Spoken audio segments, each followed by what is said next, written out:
it was Nick Wood, who's a sort of friend of ours, and I was just talking to him about it, and about horses that don't do well, and he said, look, why don't you try these microbes and see how you get on, and which we duly did, and we've been on them now for 2 years, and things are really going well with them.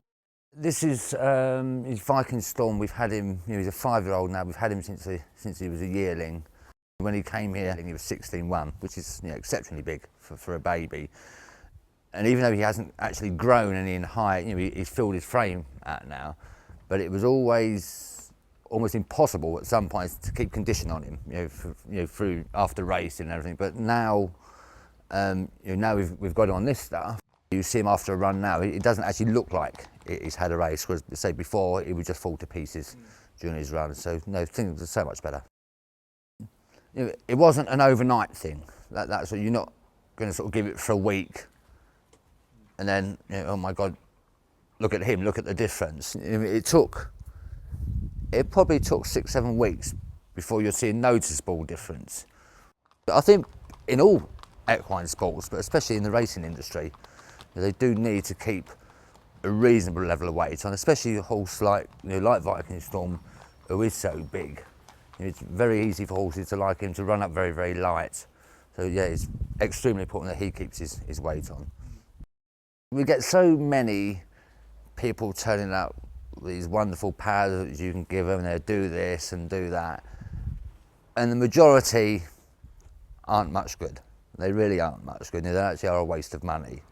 And this is probably one of the very, very few products that does actually work. For us, it's an absolute godsend. What I'm going to do now is just make up a typical evening feed for Viking Storm. He has 3 bowls of this, which is race 13. It's just very high maize and oat content, really. And then it has the microbes, which is only a very small amount. That's as much as he gets. He'll have that once a day, just in his evening feed. And that's it. So it's only a very small quantity. It's not off-putting for the horse or anything. Sometimes when you start having additives in their feed, especially with picky horses, it's going to put them off. So it doesn't put them off at all.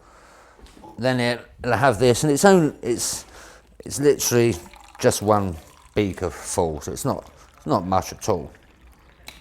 And that's it. It's only that amount. That doesn't bother him in the slightest. That's the same feed every evening. And then pick it up.